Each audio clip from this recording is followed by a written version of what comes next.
Welcome back to my YouTube channel. आज की इस वीडियो में हम देखेंगे नेफ्रोटिक सिंड्रोम को। सबसे पहले हम टेबल ऑफ कंटेंट देखेंगे।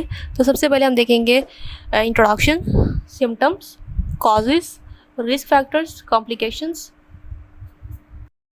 डायग्नोसिस, ट्रीटमेंट एंड इसमें हम लाइफस्टाइल्स और होम रेमेडीज़ को भी देखेंगे। So let's start. Nephrotic syndrome एक किडनी डिसऑर्डर है जिसमें हमारी बॉडी जो है ऐसे यूरिन पास करती है जिसमें बहुत ज़्यादा प्रोटीन होती है। नॉर्मली हमारे यूरिन में प्रोटीन नहीं होती, लेकिन अगर हमारी किडनी को डैमेज हो जाए और अगर उसका फिल्ट्रेशन सिस्टम जो है वो पोर हो जाए, यानी ग्लोमेरुलस को कोई भी डैमेज हो, तो उस तरह से हमारे पास फ़िल्टर होने लग जाएगी प्रोटीन और वो अपेयर होगी यूरिन में। सो नेक्स्ट हम इसके सिम्टम्स देखते हैं कि कौन से साइन एंड सिम्टम्स अपेयर होंगे। So first one is severe edema या swelling, particularly around your eyes and your ankle and feet.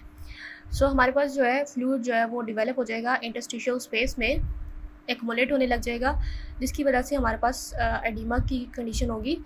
और एडिमा जो है ख़ास तौर पे मतलब स्वेलिंग जो है वो आइज़ पे ज़्यादा होगी और एंकल पे ज़्यादा होगी। उसकी वजह ये है कि हमारे पास अगर जो स्किन देखें अपनी आइज़ के अराउंड, तो वो अंडरलाइन टिश्यूज़ के साथ अटैच नहीं है, बल्कि अगर हम उसको टच करके भी देखें तो उसको हम सेपरेट कर सकते हैं अपनी अंडरलाइन टिश्यू से। जबकि अगर अपनी बाकी बॉडी की टिश्यू स्किन को देखें तो उसको हम जो है अंडरलाइन टिश्यू से सेपरेट नहीं कर सकते, वो फर्मली अटैच होती है। सो जब हमारे पास फ्लूइड एक्युमुलेट होगा आइज़ में, तो उसकी वजह से स्वेलिंग हो जाएगी। नेक्स्ट हमारे पास यूरिन जो पास होगा वो फॉर्मी होगा, बिकॉज उसके अंदर प्रोटीन्स होंगी। उसके अलावा वेट गेन हो जाएगा फ्लूइड रिटेंशन की वजह से, fatigue and loss of appetite. Now let's see the causes. Nephrotic syndrome is usually caused by damage to cluster of tiny blood vessels of your kidney. So हमारे पास जो glomeruli होते हैं किडनीज़ के, अगर उनमें जो है डैमेज हो जाए तो उस वजह से हमारे पास नेफ्रोटिक सिंड्रोम होगा। अब ग्लोमेरुलाई का काम क्या होता है कि ये फ़िल्टर करते हैं ब्लड को। जैसे ही ब्लड जो है किडनी में से पास होता है, ये उसको फ़िल्टर करते हैं उस ब्लड को। उसमें से जो है उन चीज़ों को सेपरेट कर लेते हैं जो बॉडी को चाहिए होती हैं, और जो चीज़ें नहीं चाहिए होती हैं उनको बॉडी से रिमूव कर देते हैं। सो हेल्दी ग्लोमेरुलाई जो है वो जो ब्लड की प्रोटीन होती है, ख़ास तौर पे एल्ब्यूमिन, उसको जो है यूरिन में पास नहीं होने देती या उसकी फ़िल्ट्रेशन नहीं करती, क्योंकि जो एल्ब्यूमिन है या बाकी जो भी प्रोटीन्स होती हैं उनका चार्ज नेगेटिव होता है, और हमारे पास जो है ग्लोमेरुलस की जो मेम्ब्रेन होती है वो भी नेगेटिवली चार्ज होती है। सो नेगेटिव रिपल्शन होती है, तो इस वजह से कोई भी नेगेटिव चार्ज सब्सटेंस या मॉलिक्यूल या प्रोटीन होगा, ग्लोमेरुलाई जो है उसको फ़िल्टर नहीं करेंगे। तो एल्ब्यूमिन का साइज़ भी छोटा होता है और ये नेगेटिव चार्ज होते हैं, इसलिए जो है इनको ग्लोमेरुलाई जो है फ़िल्टर नहीं करते। So it prevent them from seeping into urine, but when damaged glomeruli allows too much blood protein to leave your body. लेकिन अगर ग्लोमेरुलाई डैमेज हो गए हैं तो उसका मतलब ये है कि बॉडी में से यूरिन फ़िल्टर हो सकती है, ग्लोमेरुलाई फ़िल्ट्रेशन करेंगे प्रोटीन्स की, जिसकी वजह से प्रोटीन्स जो हैं वो हमारी यूरिन में अपेयर होंगे या हमारी बॉडी में से रिमूव हो जाएंगे। Many other possible causes are many diseases and conditions can cause glomerular damage and lead to nephrotic syndrome, including diabetic kidney disease, यानी अगर हमारे पास डायबिटीज़ हो जाए, जिसको हम डायबिटिक नेफ्रोपैथी कहते हैं, उसकी वजह से भी हमें किडनी डैमेज होती है और उससे ग्लोमेरुलाई अफेक्ट होते हैं। नेक्स्ट है minimal change disease. Minimal change disease में ऐसा होता है कि नेगेटिव चार्ज होता है वो लॉस्ट हो जाता है। तो जब हमारे पास ग्लोमेरुलाई में से नेगेटिव चार्ज लॉस्ट हो जाएगा, तो उसकी वजह से हमारे पास एल्ब्यूमिन जो है वो रिमूव हो जाएगा, क्योंकि एल्ब्यूमिन का साइज़ छोटा होता है। तो इस वजह से वो वाली प्रोटीन्स जिनका साइज़ छोटा हो और उनके ऊपर नेगेटिव चार्ज हो, मेनली एल्ब्यूमिन, तो वो जो है अपीयर होगा यूरिन में, उसको हम एल्ब्यूमिन यूरिया भी कहेंगे। सो ये खास तौर पे चिल्ड्रन में होगी। नेक्स्ट हमारे पास है focal segmental glomerulosclerosis. It is characterized by scarring of some of the glomeruli. This condition can result from another disease, a genetic defect or certain medications or occur for no reason। हमारे पास जो ग्लोमेरुलोस्क्लेरोसिस है उसमें हमारे पास scar damage होगा glomerulus का, और उस वजह से किसी और डिजीज़ की वजह से भी हो सकता है, जेनेटिक डिफेक्ट की वजह से हो सकता है, या फिर मेडिकेशंस या फिर अननोन रीज़न की वजह से भी हो सकता है। नेक्स्ट है मेम्ब्रेनस नेफ्रोपैथी, यानी इसमें मेम्ब्रेन जो होंगी वो ग्लोमेरुलस की वो थिक हो जाएंगी, जिसकी वजह से, और थिकनिंग होगी हमारे पास डिपॉजिट्स की वजह से, जो कि इम्यून सिस्टम के कुछ ऐसे सब्सटेंसेस डिपॉजिट कर देंगे, जिसकी वजह से थिकनिंग हो जाएगी। अब ये जो है हमारे पास दूसरी मेडिकल कंडीशन से भी एसोसिएटेड है, जैसे कि ल्यूपस में भी ऐसा होगा, हेपेटाइटिस बी, मलेरिया, कैंसर और अननोन रीज़न की वजह से भी हो सकता है कि मेम्ब्रेन जो है थिक हो जाए। नेक्स्ट है हमारे पास सिस्टेमिक लूपस एरिथेमेटोसोसिस। इसमें हमारे पास ये क्रॉनिक इन्फ्लेमेटरी डिजीज़ है जिसकी वजह से सीरियस किडनी डैमेज हो जाता है। अमाइलॉइडोसिस क्या होता है कि इसमें हमारे पास अमाइलॉइड प्रोटीन जो है वो बिल्ड अप हो जाता है बॉडी के टिश्यूज़ में, जिसकी वजह से किडनी का फिल्ट्रेटिंग सिस्टम जो है डैमेज हो जाता है। अब रिस्क फैक्टर्स क्या हैं कि हमारे पास बहुत सारी ऐसी कंडीशंस और कौन सी हैं, मेडिकल कंडीशंस हैं जो कि डैमेज करती हैं किडनीज़ को, जैसे कि certain disease conditions that increase the risk of developing nephrotic syndrome such as diabetes, lupus, amyloidosis, reflux nephropathy and other kidney diseases। और कुछ ऐसी मेडिकेशंस हैं जिसकी वजह से नेफ्रोटिक सिंड्रोम हो सकता है, जैसे कि non steroidal anti inflammatory drugs या ऐसे ड्रग्स जो इन्फेक्शंस को फाइट करते हैं। नेक्स्ट हमारे पास है सर्टेन इन्फेक्शंस। तो इन्फेक्शंस भी जो हैं वो रिस्क जो है नेफ्रोटिक सिंड्रोम का चांसेस हैं उसको बढ़ाते हैं, जैसे कि इन्फेक्शन में हम देखेंगे HIV का, हेपेटाइटिस B का, हेपेटाइटिस C का और मलेरिया का। सो ये सारी जो है रिस्क फैक्टर्स हैं जो कि नेफ्रोटिक सिंड्रोम के चांस को बढ़ा देते हैं। नेक्स्ट हमारे पास कॉम्प्लिकेशंस क्या क्या होंगी। अब किडनीज जो है प्रॉपर्ली वर्क नहीं कर रही तो हमारी बॉडी में कौन कौन से अफेक्टेड होंगे। So first one is blood clots, यानी हमारी बॉडी में ब्लड क्लॉट्स बनने लग जाएंगे। उसकी वजह ये होगी कि हमारी बॉडी ने जो है प्रोटीन्स रिमूव कर दिए हैं यूरिन में, और उन्हीं प्रोटीन्स में ब्लड क्लॉटिंग प्रोटीन्स या जैसे कि एंटीथ्रोम्बिन 3 है, उसने उसको भी रिमूव कर दिया।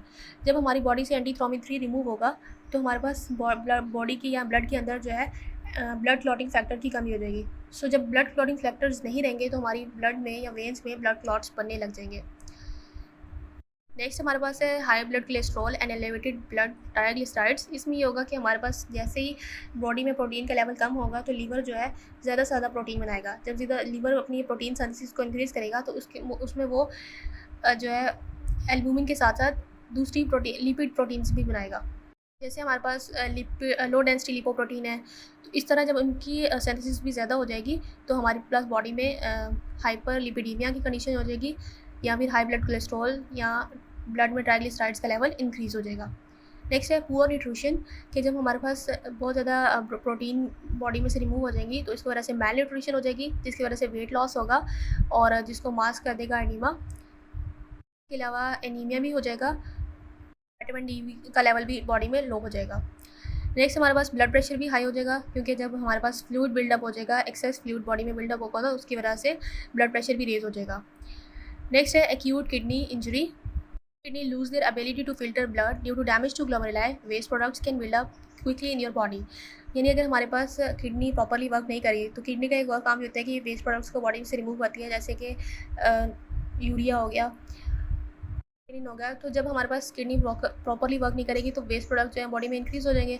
तो जब वेस्ट प्रोडक्ट्स को बॉडी में से रिमूव करने के लिए हमें इमरजेंसी डायलिसिस की ज़रूरत होगी, यानी एक आर्टिफिशियल मीन चाहिए होगा जिसकी वजह से हम एक्स्ट्रा फ्लूइड या वेस्ट को बॉडी से निकाल सकें विद आर्टिफिशियल किडनी मशीन और डायलिसर। इससे हमारे पास है क्रॉनिक किडनी डिजीज़। इसमें यह है कि nephrotic syndrome can cause your kidney to lose their function over time. If kidney function falls low enough you might need dialysis और a kidney transplant.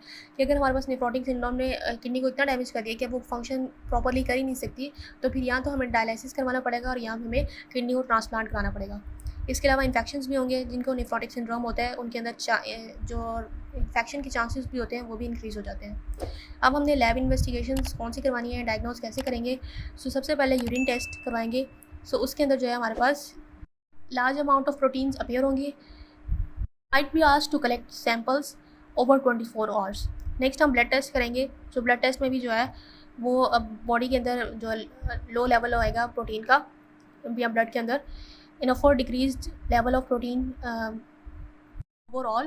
Loss of albumin is also often associated with an increase in blood cholesterol and blood triglycerides. The creatinine and urea nitrogen levels in your body also might be increased to assess your overall body kidney functions.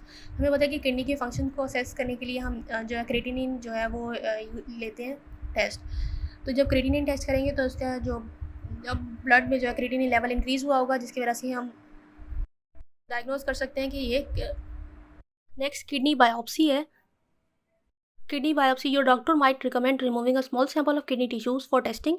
During a kidney biopsy, needle is inserted through your skin and into your kidney. Kidney tissue is collected and sent to lab for testing. सो ये हमारे सब lab investigations थी जिससे हम diagnose करेंगे. Next हमारे पास है treatment.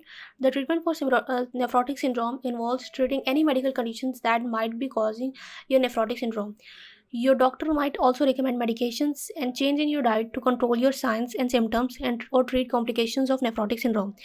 Medications might include blood pressure medications, water pills यानी diuretics, cholesterol reducing medications, and blood thinners यानी anticoagulants. The last one is immune system suppressing medications. सब मेडिसिन हैं जो कि हम डिफरेंट जो कॉजेज हैं उनको ट्रीट करने के लिए यूज़ करेंगे. जो है लाइफस्टाइल एंड होम रेमेडीज़ देखें. Changes to your diet might help with nephrotic syndrome. Your doctor might refer you to a dietitian who might recommend you that you do the following. Choose lean source of proteins यानी protein का जो है इस्तेमाल करें, ठीक है, यानी ऐसी डाइट इस्तेमाल करें जिसमें प्रोटीन हो. Plant based protein is helpful in kidney disease. Reduce the amount of fat and cholesterol in your diet to help control your blood cholesterol level. Eat a low salt diet to help control swelling and reduce the amount of liquid in your diet. So this was all about nephrotic syndrome. Don't forget to subscribe this channel, and if you want the slides, you can get them from my Facebook page. Thank you so much. Thank you so much. Thank you.